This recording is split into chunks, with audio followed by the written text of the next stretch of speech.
Hello friends, welcome to my channel. ಇವತ್ತಿನ recipe puri sagu. ತುಂಬ ಸಾಫ್ಟಾಗಿ ಉಬ್ಬಿ ಬರುವಂಥ ಪೂರಿ ಮಾಡುವ ವಿಧಾನ ಮತ್ತು ಇದರ ಜೊತೆಗೆ ವೆಜಿಟಬಲ್ ಸಾಗುನ ವಿಡಿಯೋನ ಶೇರ್ ಮಾಡ್ತಾ ಇದ್ದೀನಿ. ನಾನಿಲ್ಲಿ ಮೊದಲು 1 ಬೌಲ್ ಗೋಧಿ ಹಿಟ್ಟನ್ನು ತೊಗೊಂಡಿದ್ದೀನಿ. ಕೆಲವರು ಮೈದಾ ಹಿಟ್ಟು ಕೂಡ ಬಳಸ್ತಾರೆ, ಬೇಕಾದರೆ ಹಾಕ್ಬೋದು.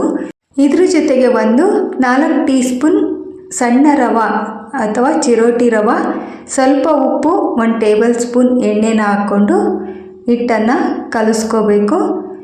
ಸ್ವಲ್ಪ ನೀರು ಹಾಕಿ ಹಿಟ್ಟನ್ನು ಕಲಿಸ್ಕೋತಾ ಬರಬೇಕು. ಇದನ್ನು ಹಿಟ್ಟು ನಾದಬಾರ್ದು. ನೀರು ಮತ್ತು ಈ ರೀತಿ ಹಿಟ್ಟು ಹೊಂದಿಕೆ ಆಗೋ ತನಕ ಈ ರೀತಿ ಕಲಿಸ್ಕೋಬೇಕು. ನೋಡಿ, ಈ ರೀತಿ ಕಲಸಿದ ನಂತರ ಇವಾಗ ಸ್ವಲ್ಪ ಮೇಲ್ಗಡೆ ಎಣ್ಣೆನ ಹಾಕಿ ಮತ್ತೊಂದು ಸಲ ಮೇಲ್ಗಡೆ ತಿರುವಿ ಹಾಕ್ಬೇಕು ಹಿಟ್ಟನ್ನೆಲ್ಲ. ಇವಾಗ ಒಂದು ಲಿಡ್ನ ಕ್ಲೋಸ್ ಮಾಡಿ ಇವಾಗ 10 ನಿಮಿಷ ಬಿಡೋಣ.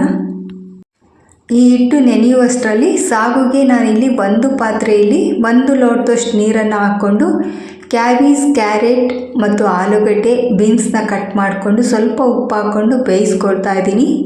ಈ ತರಕಾರಿ ಅರ್ಧ ಬೆಂದರೆ ಸಾಕು. ಅಷ್ಟರಲ್ಲಿ ಒಂದು ಮಿಕ್ಸಿ ಜಾರಿಗೆ 1 ಟೇಬಲ್ ಸ್ಪೂನ್ ಹಸಿ ಕೊಬ್ಬರಿ ತುರಿ, ಪುದೀನ ಸೊಪ್ಪು, 3 ಲವಂಗ, ಒಂದು ಸ್ವಲ್ಪ ಚಕ್ಕೆ, 1 ಏಲಕ್ಕಿ, ಹಸಿಮೆಣಸಿಕಾಯಿ ಕೂಡ ಕಟ್ ಮಾಡಿಕೊಂಡು, ಬೆಳ್ಳುಳ್ಳಿ ಮತ್ತು ಸ್ವಲ್ಪ ಶುಂಠಿ, ಕಡಲೆ, ಸ್ವಲ್ಪ ಗಸಗಸೆ, ಸ್ವಲ್ಪ ಗೋಡಂಬಿ ಹಾಕಿ ರುಬ್ಬಿಟ್ಕೋಬೇಕು ಖಾರನ.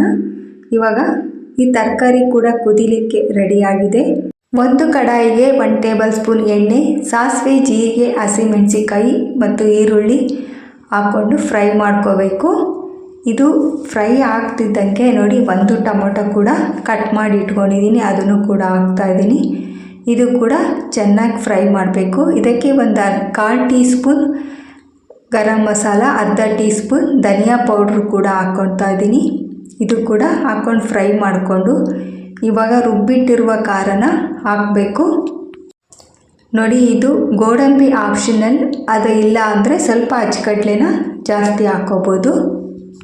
ಈ ಖಾರನ ಹಾಕಿದ ಮೇಲೆ ಹಸಿ ವಾಸನೆ ಹೋಗೋವರೆಗೂ ಚೆನ್ನಾಗಿ ಫ್ರೈ ಮಾಡಿಕೊಂಡು ನಂತರ ಇದೇನು ತರಕಾರಿ ಅರ್ಧ ಬೇಯಿಸ್ಕೊಂಡಿದ್ವಲ್ಲ ಅದನ್ನು ಹಾಕಿ ಚೆನ್ನಾಗಿ ಕುದಿಲಿಕ್ಕೆ ಬಿಡಬೇಕು. ಇವಾಗ ಸ್ವಲ್ಪ ಉಪ್ಪು ಹಾಕಬೇಕು. ಕೊತ್ತಂಬರಿ ಸೊಪ್ಪು ಹಾಕಿದರೆ ಇವಾಗ ಸಾಗು ರೆಡಿಯಾಗಿದೆ. ನೋಡಿ, ಇವಾಗ ಹಿಟ್ಟು ಕೂಡ ಚೆನ್ನಾಗಿ ನೆಂದಿದೆ. ಇವಾಗ ಒಂದು ಸಲ ಚೆನ್ನಾಗಿ ನಾದ್ಕೋಬೇಕು. ಈ ರೀತಿ ನಾದ್ಕೊಂಡು ನಿಮಗೆ ಪೂರಿ ಸೈಜಲ್ಲಿ ಸಣ್ಣ ಉಂಡೆಗಳನ್ನು ಮಾಡಿಕೊಂಡು ಬಿಲ್ಲೆಗಳ ರೀತಿ ಮಾಡ್ಕೋಬೇಕು. ಪೂರಿ ನಿಮ್ಗೆ ಯಾವ ಸೈಜಲ್ಲಿ ಬೇಕೋ ಆ ಸೈಜಲ್ಲಿ ಈ ರೀತಿ ಮಾಡ್ಕೋಬೇಕು. ನಾನು ಪೂರಿ ಹಿಟ್ಟನ್ನು ಇವಾಗ ಲಟ್ಟಿಸ್ಕೊಳ್ತಾ ಇಲ್ಲ, ಈ ರೀತಿ ಪ್ರೆಸ್ ಮಾಡ್ಕೊಳ್ತಾ ಇದ್ದೀನಿ. ಸ್ವಲ್ಪ ಎಣ್ಣೆ ಹಚ್ಕೊಂಡ್ರೆ ಸಾಕು. ನೋಡಿ, ಈ ರೀತಿ ಚೆನ್ನಾಗಿ ಬರುತ್ತೆ. ಎಣ್ಣೆ ಕೂಡ ಕಾದಿದೆ. ಇವಾಗ ಹಾಕಿ ನಂತರ ಇದು ಮೇಲೆ ಬರುತ್ತಲ್ಲ ಆವಾಗ ಸ್ವಲ್ಪ ಮೇಲೆ ಈ ರೀತಿ ಎಣ್ಣೆನ ಹಾಕಬೇಕು. ಪೂರಿ ಚೆನ್ನಾಗಿ ಉಬ್ಬಿ ಬರುತ್ತೆ.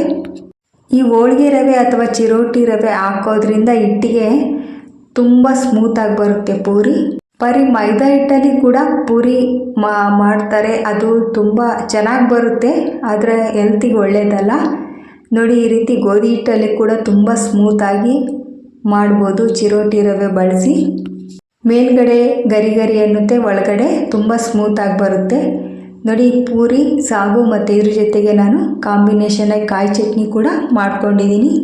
ಕಾಯಿ ಚಟ್ನಿ ತುಂಬ ಸಲ ಶೇರ್ ಮಾಡಿದ್ದೀನಿ ವಿಡಿಯೋ, ಹಂಗಾಗಿ ಇವತ್ತು ತೋರಿಸ್ತಾ ಇಲ್ಲ. ನೀವು ಕೂಡ ಟ್ರೈ ಮಾಡಿ. ವಿಡಿಯೋ ಇಷ್ಟ ಆದರೆ ಲೈಕ್ ಮಾಡಿ. Thank you.